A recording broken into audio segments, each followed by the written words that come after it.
Haleluya. Haleluya. Yang dilengkapi dengan kuasa Tuhan sehingga bayang-bayangnya menyembuhkan orang. Saudaraku, saudara, hal yang sama juga bisa bekerja bagi kita semua, bisa terjadi bagi kita semua. Amin, saudara. Yaitu kita bisa dilengkapi Tuhan dengan kuasa dari Maha Tinggi, dengan kuasa Roh Kudus, sehingga kita bisa mengerjakan pekerjaan Tuhan bukan dengan cara manusia, bukan dengan kekuatan manusia, hikmat manusia, tetapi dengan kuasa Roh Kudus yang memang sudah disediakan Tuhan bagi kita. Amin, saudara. Tuhan sudah menyediakan kuasanya itu bagi kita, saudara. Kita membaca Kisah Rasul pasal 2 ayat 14 sampai 18. Kisah Rasul pasal 2 ayat 14 sampai 18. Saya baca satu ayat, saudara baca ayat berikutnya. Mari saya mulai. Maka bangkitlah Petrus berdiri dengan ke-11 rasul itu, dan dengan suara nyaring ia berkata kepada mereka, "Hai kamu orang Galilea, dan kamu semua yang tinggal di Yerusalem, ketahuilah dan camkanlah perkataanku ini.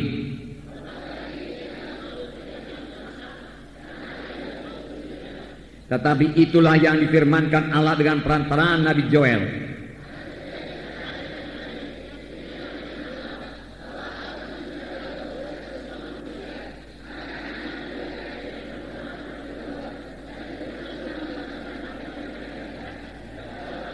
Juga ke atas hamba-hambaku laki-laki dan perempuan akan kucurahkan rohku pada hari-hari itu, dan mereka akan bernubuat."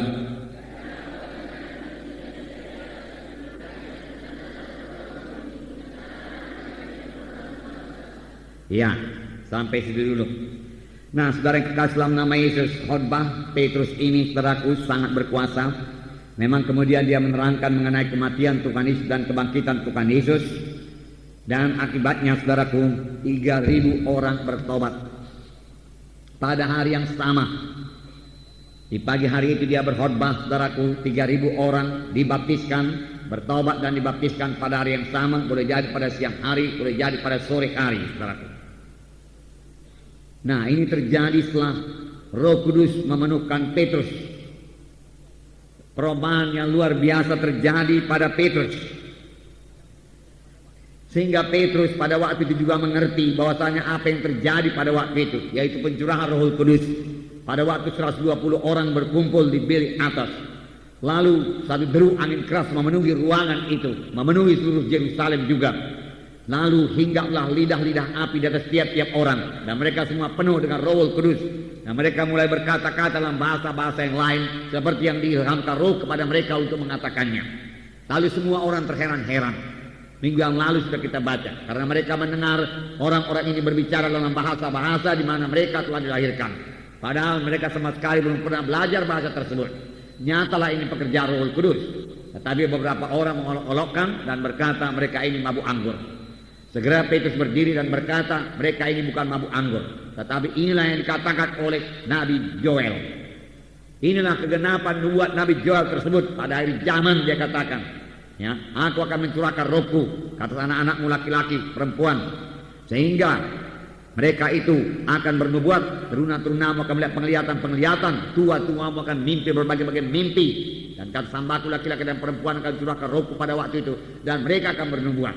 Lihatlah, saudaraku, Petrus segera mengerti, saudaraku, nubuat Nabi Joel. Dari dulu-dulu, saudaraku, dia tidak mengerti. Ini bukan mabuk anggur, dia katakan. Ini adalah pencurah Roh Kudus. Petrus berkata, nah, saudaraku, Roh Kudus itu luar biasa. Roh Kudus itu Allah sendiri, amin. Itulah yang diberikan kepada kita, diberikan Tuhan kepada sidangnya, saudaraku. Dan Petrus berkata, anak-anakmu laki-laki dan anak-anak perempuan akan bernubuat, sesuatu yang sebelumnya belum pernah terjadi. Roh Kudus dalam perjanjian lama hanya dicurahkan kepada nabi-nabi, raja-raja, imam-imam. Rakyat biasa tidak menerima Roh Kudus, tidak dibaptiskan, dipenuhkan dengan Roh Kudus. Tetapi dalam perjanjian baru, saudara, Roh Kudus menerobos ke atas 120 orang, dan mereka semua penuh dengan Roh Kudus, dan hidup mereka berubah. Dan firman Tuhan berkata, anak-anakmu laki-laki perempuan akan bernubuat. Saudaraku, ini belum genap dalam hidup kita, saudaraku. Biar kita rindu, lapar dan haus. Amin, saudara.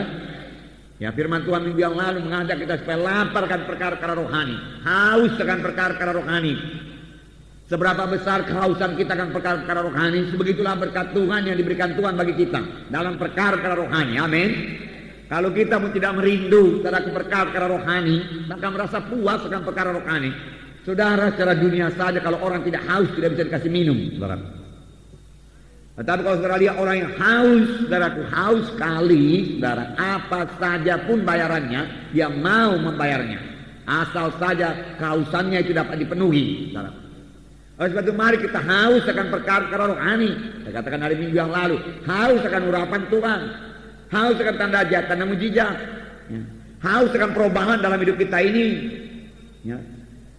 Kenalah kemiskinan kita akan perkara-perkara rohani, sehingga kita haus, baik kita dikenyangkan, baik kehausan kita itu dicukupi Tuhan. Firman Tuhan berkata, berbahagialah orang yang lapar dan dahaga dan haus akan kebenaran, karena mereka itu akan dipuaskan. Nah, mimpi, berbagai-bagai mimpi, melihat penglihatan.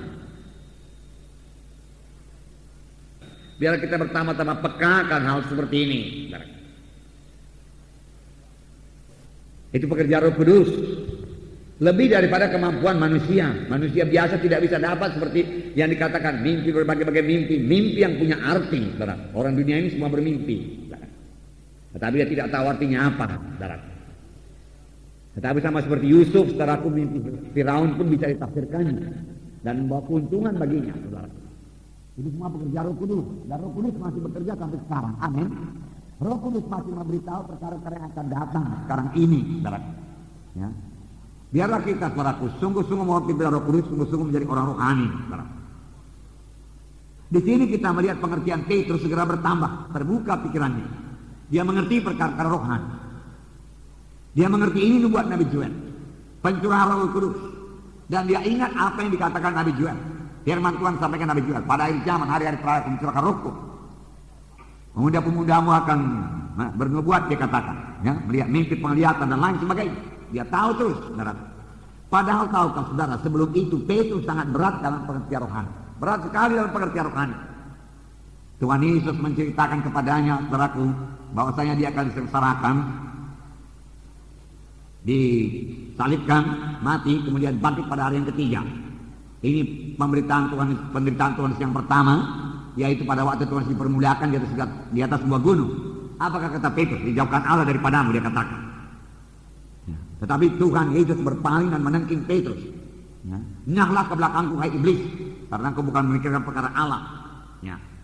Petrus tidak mengerti, Petrus tidak mengerti sama sekali apa yang dikatakan oleh Tuhan Yesus. Dan pada suatu kali juga waktu Tuhan mengajar murid-murid, Tuhan Yesus berkata, banyak perkara-perkara yang aku mau ajarkan kepadamu, tapi sekarang ini kamu belum sanggup menerimanya. Belum bisa, tidak bisa diterima dengan akal pikiran manusia. Perlu Roh Kudus untuk itu. Amin, saudara. Perlu Roh Kudus, itulah dia pekerjaan Roh Kudus, saudaraku.